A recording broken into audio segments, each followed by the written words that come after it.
नमस्कार, FM news देख रहे हैं आप। आपके साथ मैं हूं हर्ष त्यागी। उत्तर प्रदेश के सीतापुर जेल में करीब 2 साल से बंद समाजवादी पार्टी के वरिष्ठ नेता आजम खान से मुलाकात के लिए ओम प्रकाश राजभर ने टाइम मांगा है। बताया जा रहा है कि ईद से पहले राजभर की सीतापुर जेल में बंद आजम खान से मुलाकात हो सकती है। इस दौरान तमाम मुद्दों पर आजम खान से चर्चा हो सकती है। आपको बता दें कि पिछले कई दिनों से अखिलेश यादव से आजम खान की नाराजगी की खबरें जोरों पर हैं। इन्हीं खबरों के बीच शिवपाल यादव ने सीतापुर जेल पहुंचकर उनसे मुलाकात की थी।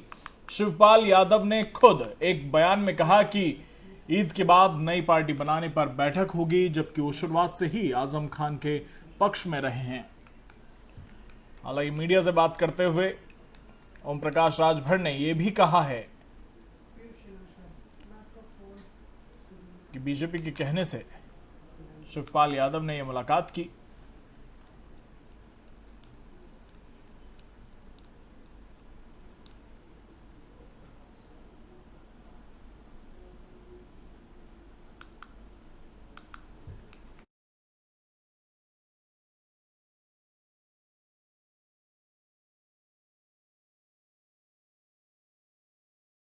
आचार्य प्रमोद कृष्णन तक सब मुलाकात कर चुके हैं और लगातार मुलाकात की बात कही जा रही है। इस वक्त उत्तर प्रदेश की राजनीति का केंद्र बने हैं आजम खान, और इस बीच सपा के साथ गठबंधन में सुभाषपा के अध्यक्ष ओम प्रकाश राजभर ने समय मांगा है आजम खान से मुलाकात के लिए।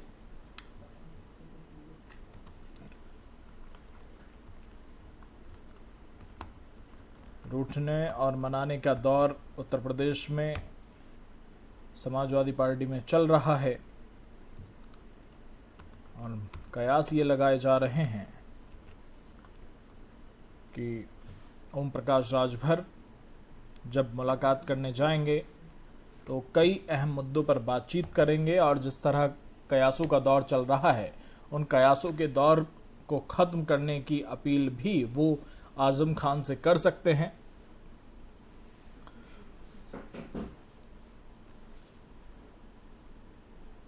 और कितनी अहम ये मुलाकात होगी, ये देखने वाली बात होगी।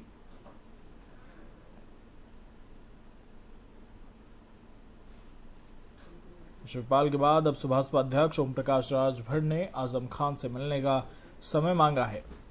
भारतीय सुहेलदेव समाज पार्टी के अध्यक्ष ओम प्रकाश राजभर ने उत्तर प्रदेश के सीतापुर जेल में करीब 2 साल से बंद समाजवादी पार्टी के वरिष्ठ नेता आजम खान से मिलने का समय मांगा है। आजम के साथ उनकी मुलाकात ईद से पहले संभव मानी जा रही है। और इसी पर बातचीत के लिए हमारे साथ सपा से कपीश श्रीवास्तव हमारे साथ जुड़ गए हैं। बहुत बहुत स्वागत है कपीश जी आपका एफएम न्यूज में। जी नमस्कार। मुलाकातों का दौर चल रहा है आजम खान से। पहले भी आपका एक प्रतिनिधिमंडल उनसे मुलाकात करने के लिए पहुंचा, लेकिन आजम खान ने मना कर दिया था। तो क्या अब सपा की तरफ से ओम प्रकाश राजभर को भेजा जा रहा है? पहली चीज तो हम ये बताते हैं कि समाजवादी पार्टी के वो अपने लीडर हैं, हमारे फाउंडर मेंबर हैं, उनसे मिलने प्रतिनिधिमंडल क्यों जाएगा सपा? वो तो खुद ही समाजवादी पार्टी के विधायक। तो पहली चीज तो यही अंतर कर लेना चाहिए। अखिलेश का प्रतिनिधिमंडल जी अखिलेश जी समाजवादी पार्टी के राष्ट्रीय अध्यक्ष हैं जी। माननीय आजम खान साहब हमारे अपने विधायक और उनके पुत्र भी हैं और उनकी पत्नी भी हमारी प्रतिनिधि है। तो उनसे मिलने के लिए कोई प्रतिनिधिमंडल क्यों जाएगा? हमारे अपने विधायक हैं, हमको अगर मिलने जाना हो तो क्या हम प्रतिनिधि बन गए? ऐसा। दूसरी बात यह है कि मिलने मिलाने का दौर है, जिसको उचित लग रहा है वो अपना जा रहा है, मिला रहा है। जहाँ तक बात रह गई कि रविदास मेहरोत्रा साहब गए थे, उस समय जेल प्रशासन ने जानबूझ करके षड्यंत्र किया और उनको मिलने नहीं दिया। और तीसरी चीज ये है कि उनकी तबीयत खराब होने का बहाना किया। ये बहाना आजम खान ने किया या जेल प्रशासन ने किया? बड़ी बात कह रहे हैं। जेल प्रशासन ने किया, और ये जानबूझ करके एक राजनीति के तहत कर रहे हैं। उसका मुख्य कारण ये है कि समाजवादी पार्टी मुख्य विपक्षी दल है। समाजवादी पार्टी आज बहुत मजबूत हैसियत में है। आज हमारे 125 अपने विधायक हैं, और इस तरीके से आप देखेंगे 13% हमारे वोट में वृद्धि हुई। तो भारतीय जनता पार्टी इस षड्यंत्र में लगी हुई है कि किस तरीके से समाजवादी पार्टी को तोड़े। तो उसके लिए एक अपना एजेंडा चला रही है। उस एजेंडे के शिकार कुछ लोग हो सकते हैं, लेकिन समाजवादी पार्टी। कपीश जी, क्या उस एजेंडे के शिकार आजम खान के मीडिया प्रभारी फसाहत अली भी थे हैं? मैं तो एक बात सीधी बात कह रहा हूँ कि आजम खान साहब को अगर कोई परेशानी, कोई दिक्कत होगी तो वो हमारे पार्टी के विधायक, वो हम लोगों से, वो हम अपने पार्टी में कोई भी बात नहीं रख सकते। दूसरा, उनके पुत्र और उनकी पत्नी भी आज जेल से बाहर हैं और वो हमारे विधायक हैं। तो ये सब कहने वाली बात है। कौन षड्यंत्र का शिकार, मीडिया प्रभारी क्या षड्यंत्र के शिकार नहीं हो सकते? भारतीय जनता पार्टी उनको अपने साथ नहीं रख कर सकती है क्या तुरंत? तो इस तरीके से बात नहीं रखनी चाहिए। जिसके पुत्र और जिनकी पत्नी बाहर हो, वो हमारे विधायक हो, उन्होंने एक शब्द ना कहा हो, उसमें मीडिया प्रभारी इतनी बड़ी भूमिका कहां से निभाए? तो सर्वप्रथम तो ये कहूंगा कि कम से कम मीडिया को उनके एजेंडे का हिस्सा नहीं बनना है। नहीं, मीडिया एजेंडे का हिस्सा नहीं बन रहा है, मीडिया तो सवाल पूछ रहा है। ठीक है, हमारे साथ पीयूष मिश्रा जुड़ गए हैं सुभाषपा से। बहुत बहुत स्वागत है आपका पीयूष जी एफएम न्यूज में। जी नमस्कार। मुलाकात करने जा रहे हैं ओम प्रकाश राजभर, समय मांगा है। क्या अखिलेश का संदेश लेकर जा रहे हैं ओम प्रकाश राजभर? देखिए, आप ही लोगों के चैनल पे मीडिया द्वारा दिखाया गया कि माननीय आजम खान जी नाराज है और क्या है ऐसा करके उनके। नहीं, हमने तो वो दिखाया जो दिखा, जो मीडिया प्रभारी ने कहा। हाँ, वही बात कर रहा हूँ। तो उसी कड़ी में हमारे राष्ट्रीय अध्यक्ष माननीय ओम प्रकाश राजभर जी और हमारे मऊ के विधायक माननीय अब्बास अंसारी जी मुलाकात करेंगे माननीय आजम खान जी से। चूंकि सपा के बड़े वरिष्ठ और फाउंडर मेंबर रहे हैं, बड़े वरिष्ठ नेता हैं, तो उनके वकील को नोटिस भिजवाई गई है मिलने के लिए। आज शाम तक उम्मीद है कि हमारे राष्ट्रीय अध्यक्ष माननीय ओम प्रकाश राजभर जी मुलाकात करेंगे। और चूंकि उनके साथ जो भाजपा का रवैया रहा है पिछले दिनों में, वो काफी पक्षपातपूर्ण रहा, और उसी क्रम में हम लोग हमारे राष्ट्रीय अध्यक्ष जी उनका हालचाल लेंगे। जी, क्या अखिलेश का भी कोई संदेश देंगे क्या? अब अखिलेश जी का संदेश क्या है और राष्ट्रीय अध्यक्ष जी के बीच क्या बात हुई, इस बात की तो मुझे अब तक कोई जानकारी नहीं है। लेकिन जरूर माननीय आजम खान जी से हमारे राष्ट्रीय अध्यक्ष जी मिलेंगे और जरूर उनका हालचाल और क्या रहा, कैसे रहा, क्या हो रहा है, क्या चल रहा और क्या होना चाहिए आगामी, इस पर जरूर चर्चा करेंगे। इस पर चर्चा करेंगे। कपीश जी, जी आप कह रहे हैं कि शिकायत नहीं, सिर्फ फसाहत की बात नहीं, पिछले कुछ दिनों में एक जो नाराजगी है अखिलेश यादव के खिलाफ वो निकलकर सामने आई है। सिर्फ आजम खान से अलग हम हट जाएं, अन्य जो नेता रहे, चाहे सहारनपुर के रहे हों, चाहे बहराइच से विधानसभा सचिव रहे हों, तमाम लोगों के दौर, चाहे आपके सबसे पुराने सांसद शफीकुर रहमान बर्ग रहे हों, उनके तमाम बयान और नाराजगी जो मुस्लिम नेताओं की वो निकलकर सामने रही। एक ने तो अखिलेश यादव को कायर तक कह दिया। देखिए, सबके अपनी अपनी सोच है, कौन क्या कब कह रहा है इससे क्या फर्क पड़ता है। और हमारी पार्टी केवल 2, 4, 10 लोगों की पार्टी नहीं है जिनका आप नाम ले रहे हैं। सभी का मान सम्मान है हमारी पार्टी, और लोकतंत्र भी है। जिसको जहां उचित लगता है वो अपना उन चीजों का को कहता है और अपने अलग के रास्ता भी तय कर सकता है। जहां तक रह गई बात इसकी, तो आप स्वयं देखें। अलग से रास्ते पर अगर मैं आऊं, कपिश श्रीवास्तव, अलग से रास्ते का आपने जिक्र किया कि अलग से रास्ता तय कर सकता है। शिवपाल यादव और जो आजम खान की मुलाकातें हुई हैं और जिस तरह से शिवपाल यादव सपा पर हमलावर रहे हैं, तो कयास तो ये भी लगाए जा रहे हैं कि अलग से रास्ता बना सकते हैं दोनों। आजम खान साहब कहां सपा पे हमलावर रहे? नहीं, शिवपाल यादव की बात कर रहा हूं मैं, शिवपाल यादव की बात कर रहा हूं। शिवपाल यादव मुलाकात के बाद हमलावर रहे ना। पार्टी के राष्ट्रीय अध्यक्ष हैं, एक अपना अलग से दल चलाते हैं, और वो आपके विधायक हैं कपीश जी। कोई भी फैसला लेने, कपीश जी आपके विधायक हैं शिवपाल यादव। वो प्रगतिशील समाजवादी पार्टी के राष्ट्रीय अध्यक्ष हैं। उन्होंने, लेकिन आपके विधायक हैं विधानसभा में, सपा के टिकट पर चुनाव लड़कर पहुंचे हैं। ठीक है, वो हमारे टिकट पे ही चुनाव लड़के पहुंचे हैं, लेकिन वो प्रगतिशील समाजवादी पार्टी के राष्ट्रीय अध्यक्ष हैं। उनका अपना दल है, वो उन्होंने अपने दल से हमारे दल में विलय नहीं किया है। वो अपने दल के लिए अब अपना दायित्व उठा सकते हैं, वो जो चाहे वो फैसला ले सकते हैं। उसके लिए समाजवादी पार्टी को कहां से दोषी ठहराए? समाजवादी पार्टी को दोषी नहीं ठहराया जा रहा। मेरा सवाल यही है कि अगर वो आपके विधायक हैं, सपा के विधायक गिने जाते हैं या नहीं गिने जाते हैं वो विधानसभा में? देखिए, टेक्निकली क्या गिने जाते हैं या नहीं गिने जाते हैं उसकी तो बात करने ही बेकार है। जब वो समाजवादी पार्टी के टिकट पे लड़े हैं तो वो साइकिल पर ही बैठे हैं। लेकिन वो क्या इन बातों को हटाया जा सकता है क्या कि वो प्रगतिशील समाजवादी पार्टी के राष्ट्रीय अध्यक्ष? बहुत से टिकट हैं, निषाद पार्टी के, जिसपे कि कमल के पुल पे उनके प्रत्याशी लड़े हैं, तो क्या वो निषाद पार्टी के नहीं हुए? वो भारतीय जनता पार्टी के हुए। तो टेक्निकल आप उस पर ना जाएं, लेकिन हकीकत यही है कि वो प्रगतिशील समाजवादी पार्टी के माननीय राष्ट्रीय अध्यक्ष हैं। वो अपने निर्णय स्वयं ले सकते हैं।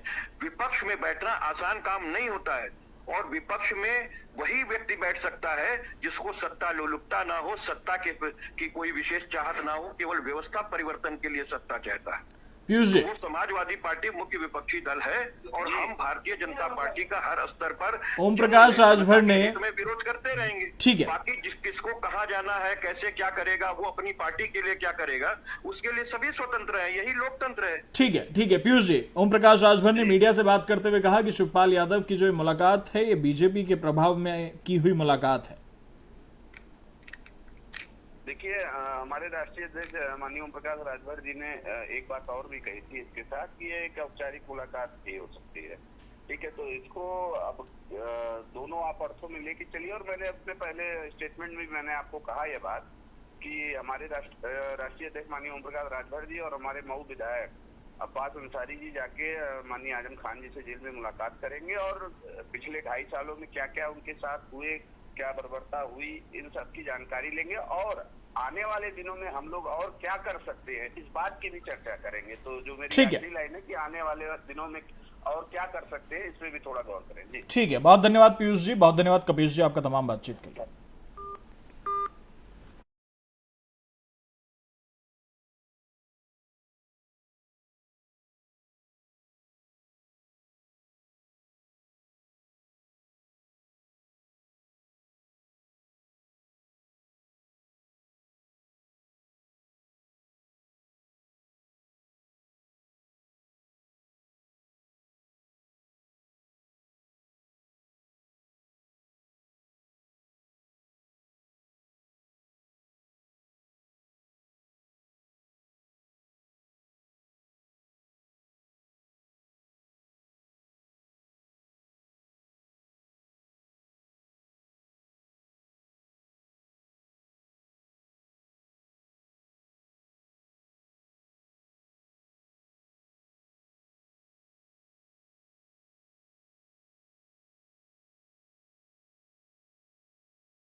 तो आजम खान को लेकर सियासत चल रही है, और अब देखने वाली बात होगी कि ये जो मुलाकात होगी उस मुलाकात के बाद क्या कुछ निकलकर सामने आएगा, और क्या कुछ मुलाकात के बाद ओम प्रकाश राजभर कहेंगे। हालांकि सपा ये कह रही है कि ये पूरा बीजेपी के प्रभाव में चल रहा है, ये बीजेपी एक षड्यंत्र रच रही है।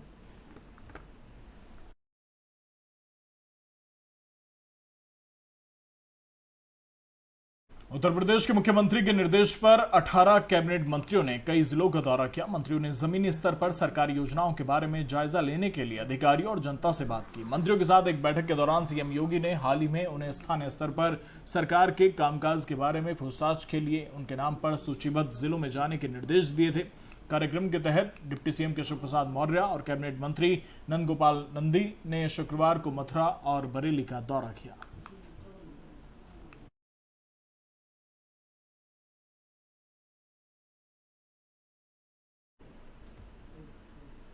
सीधे जाकर ग्राउंड जीरो पर हालात का जायजा लिया, और सामने जनता भी थी। जनता और अधिकारियों के आमने सामने बैठाकर मंत्रियों ने सवाल पूछे, अधिकारियों ने जवाब दिए, जनता ने बताया कि किस तरह से व्यवस्थाएं हैं, और सभी मंत्रियों को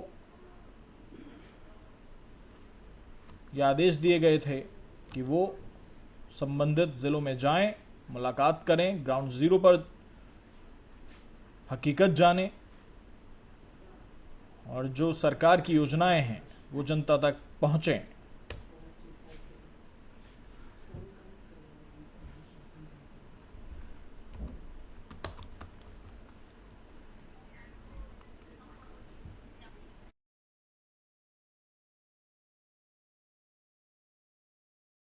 इसी पर ज्यादा जानकारी के साथ एफएम संवाददाता नितिन अवस्थी हमारे साथ जुड़ गए हैं। नितिन, मंत्रियों को जिलों का दौरा करने के निर्देश योगी आदित्यनाथ की तरफ से दिए गए, पहुंचे भी, चाहे ब्रजेश पाठक हों, चाहे केशव प्रसाद मौर्य हों, चाहे नंदगोपाल नंदी हों, धरातल पर पहुंचकर हकीकत जानने की कोशिश की और क्या कुछ सामने आया हकीकत में।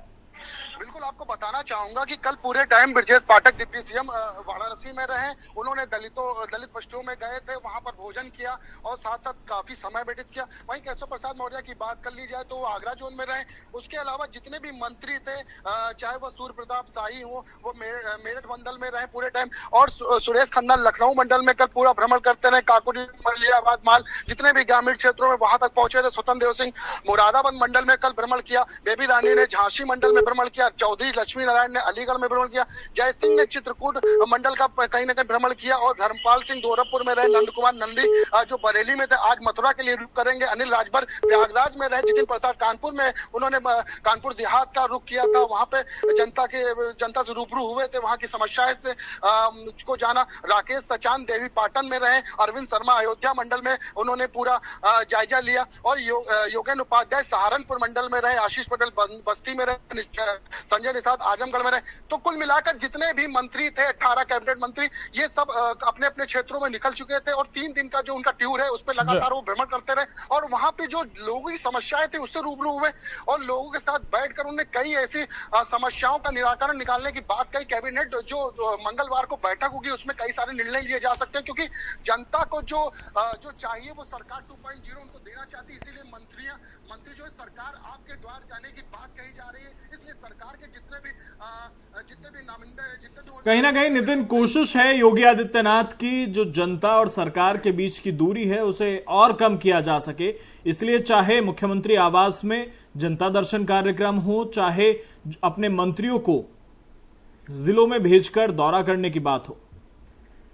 बिल्कुल आपको बताना चाहूंगा हर्षित जी की हर जिले में अब मॉडल प्लान किया जा रहा है। मुख्यमंत्री के अनुसार भ्रमण करके मंत्रियों में जिस तरह से मॉडल निर्धारित किया जाएगा, एक मॉडल डिस्ट्रिक्ट के तहत प्लान बनाया जाएगा जिसको रखा जाएगा कैबिनेट में, और जितने भी मंत्री हैं वो लोगों की समस्याओं से रूबरू होंगे। और सबसे अहम बात आपको बताना चाहूंगा कि जो अभी तक नहीं हुआ है, दलित बस्तियों में जाकर ये मंत्री उनके साथ रहेंगे, समय बिताएंगे, भोजन पान करेंगे। तो ये इससे पता चलेगा कि जितने भी दलितों को ये लगता था कि मंत्री उनसे कहीं ना कहीं दूर रहते हैं, अब उनके करीब जाके उनके साथ भोजन करेंगे, जलपान करेंगे, उनकी सारी जितनी परेशानी उनको दूर करेंगे। लेकिन सबसे बड़ा मुद्दा जो आता है वो बेरोजगारी, महंगाई का आता है, जिसको लेकर जनता ज्यादातर वो मंत्रियों के सामने ला रही है, क्योंकि महंगाई लगातार बढ़ती जा रही है। और इस बीच जिस तरह से बिजली कटौती सबसे ज्यादा अहम मुद्दा बताया जा रहा है, गर्मी को देखते हुए बिजली कटौती हो रही है, लोगों की समस्याएं सबसे ज्यादा उसमें बढ़ रही है। उनको किस तरह समाधान किया जाए, क्योंकि इस समय एग्जाम भी चल रहे हैं आईसीएसई और सीबीएसई बोर्ड के, हाई स्कूल, इंटर के,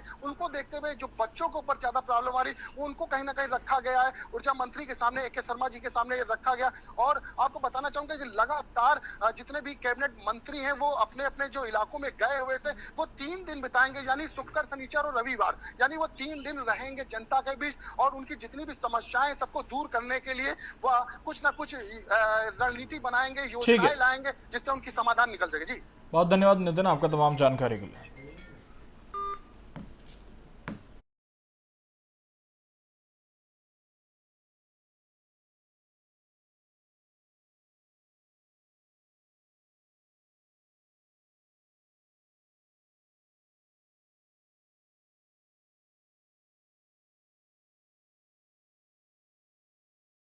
महाराष्ट्र से चलकर लाउडस्पीकर विवाद उत्तर प्रदेश पहुंचा। यहां पिछले दिनों सीएम योगी आदित्यनाथ ने इसे लेकर कई दिशा निर्देश दिए और बिना अनुमति के लगे लाउडस्पीकर्स को हटाने के आदेश दिए। इसके बाद अब तक 45,000 से ज्यादा लाउडस्पीकर धार्मिक स्थलों से उतारे गए हैं। 23 अप्रैल को इस संबंध में आदेश का नोटिफिकेशन भी जारी किया गया, जिसके बाद पुलिस एक्शन में आई और लगातार यूपी के अलग अलग जिलों में अभियान चलाकर धार्मिक स्थलों से लाउडस्पीकर हटाए जा रहे हैं। वहीं इसके अलावा अब तक 58,861 लाउडस्पीकर की आवाज कम कराई जा चुकी है।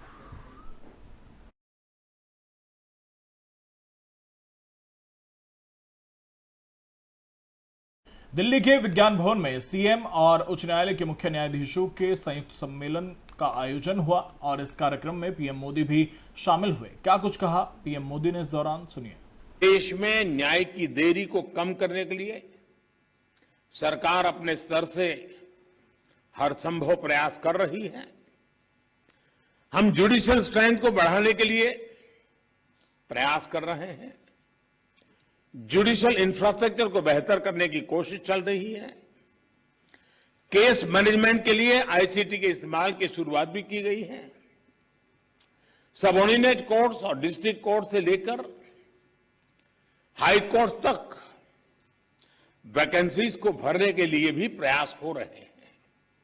साथ ही जुडिशियल इंफ्रास्ट्रक्चर को मजबूत करने के लिए भी देश में व्यापक काम हो रहा है। इसमें राज्यों की भी बहुत बड़ी भूमिका है। साथियों, आज पूरी दुनिया में नागरिकों के अधिकार के लिए, उनके सशक्तिकरण के लिए टेक्नोलॉजी एक इंपॉर्टेंट टूल बन चुकी है। हमारे जुडिशियल सिस्टम में भी टेक्नोलॉजी की संभावनाओं से आप सब परिचित हैं।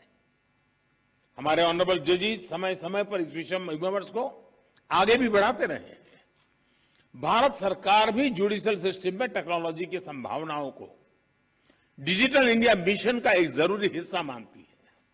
उदाहरण के तौर पर ई कोर्ट्स प्रोजेक्ट को आज मिशन मोड में इंप्लीमेंट किया जा रहा है। केंद्रीय मंत्री हरदीप सिंह पुरी ने शुक्रवार को देश में बढ़ते पेट्रोल डीजल की कीमतों पर केंद्र सरकार की ओर से जवाब दिया। आपको बता दें कि उन्होंने कहा कि देश में कोविड महामारी के बाद भी केंद्र सरकार जनता के लिए लगातार प्रयास कर रही है। अब राज्यों की बारी है, वो भी आगे आए और इसकी जिम्मेदारी लें। साथ ही उन्होंने कहा कि मोदी सरकार के कार्यकाल में पेट्रोलियम पदार्थों की कीमतों में सबसे कम बढ़ोतरी हुई। मोदी सरकार में पेट्रोल, डीजल और एलपीजी के दामों में सिर्फ 30% ही बढ़ोतरी हुई, जबकि केंद्र सरकार ने इसके बदले में अन्य कई जन कल्याणकारी योजनाओं की शुरुआत की।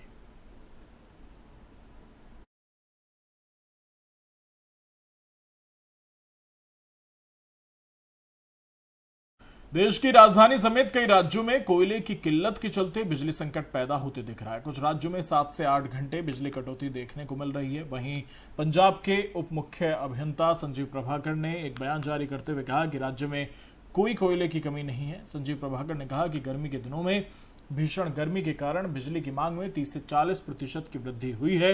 अगर कहीं बिजली कटौती हुई तो वो 2 थर्मल प्लांटों में तकनीकी समस्याओं के कारण थी। इस दौरान 800 मेगावाट की आपूर्ति प्रभावित हुई। आपको बता दें कि इससे पहले भगवंत मान की सरकार में बिजली मंत्री हरभजन सिंह ने बिजली संकट का सारा ठीकरा चरणजीत सिंह चन्नी की सरकार पर फोड़ा। उन्होंने कहा कि कांग्रेस की चरणजीत सिंह चन्नी की सरकार ने मौजूदा सीजन के लिए बिजली को लेकर कोई इंतजाम नहीं किया था। इस साल पहले के मुकाबले बिजली में 40% का इजाफा देखने को मिल रहा है। हमारी सरकार कोशिश कर रही है और इस संकट से पंजाब के लोगों को निजात दिलाने की हर संभव प्रयास किए जा रहे हैं।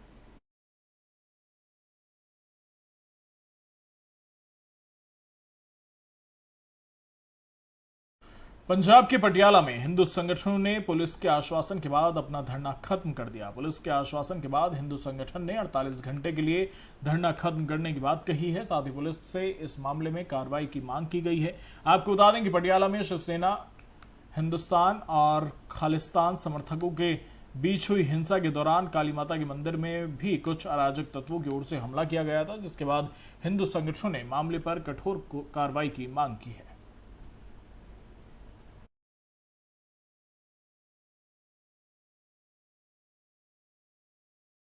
यूपी में बसपा सुप्रीमो मायावती के प्रधानमंत्री बनने की इच्छा जाहिर करने के बाद राजनीतिक चर्चाएं तेज हो गई हैं। पहले इस पर सपा अध्यक्ष अखिलेश यादव ने गुरुवार को जवाब दिया था। अब इस मामले में बीजेपी सांसद साक्षी महाराज की एंट्री हो गई है। बीजेपी सांसद साक्षी महाराज ने बसपा प्रमुख पर हमला बोलते हुए कहा कि आज अगर मायावती जिंदा हैं तो बीजेपी के कारण, नहीं तो समाजवादी पार्टी कब की उनको मार डालती।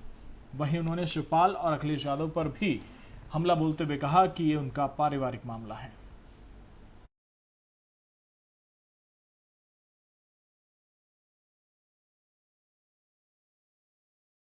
कोरोना ने देश की अर्थव्यवस्था को हिलाकर रख दिया है। लॉकडाउन लगने के बाद देश का हाल बदहाल होता गया।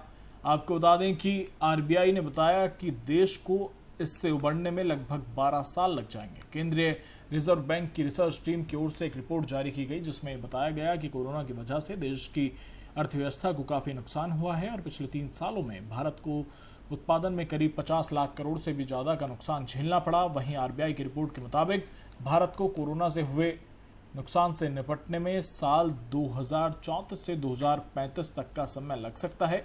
इसके अलावा उत्पादन घाटा 2020-2021 साथ ही वर्ष 2021-22, 2022-23 के लिए क्रमशः 19.1 लाख करोड़ रुपए, 17.1 लाख करोड़ रुपए और 16.4 लाख करोड़ रुपए रहने का अनुमान है।